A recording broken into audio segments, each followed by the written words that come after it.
Heather Roy. Thank you very much, Mr Speaker. It's going to be a very hard speech to follow, I have to say. And I think Mr Locke, however, the ACT Party, I should start by saying, is going to support this bill just to put Mr Locke out of his misery. But I think that he spoke with such passion about blowing things up that he secretly has a desire to have the ability to do so. And I could help him out with that, but it's not too late to join the army.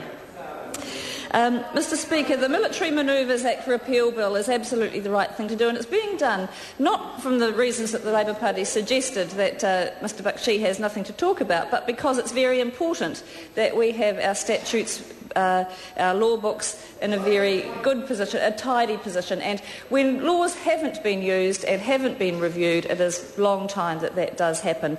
And in fact, if they had been any sort of government, they would have tackled regulatory reform in the same way that this government is now doing.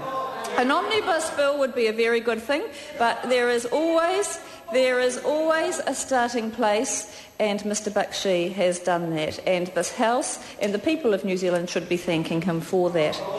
Now, this bill itself, Mr Speaker, does repeal the Military Manoeuvres Act 1915, which provides for the Governor-General by proclamation to declare that any land for the period specified is available for military manoeuvres. But given that this bill hasn't been used for well over 30 years now, it is time that it's not only reviewed but repealed.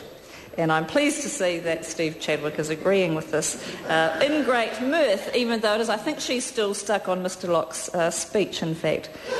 The Act, of course, the Act was put in place to deal with the mobilisation for the First World War, and it's difficult in this day and age to see that that situation would arise again and the need to be there. And in fact, if we did come to those circumstances, the government would have the ability to quickly put in place legislation that would allow that to happen again. But as I say, it's unlikely for that to happen. So the ACT Party, Mr Speaker, will be supporting this bill. This is a very good move by Mr Bakshi to tidy up the statutes bill, and this should be encouraged. Thank you.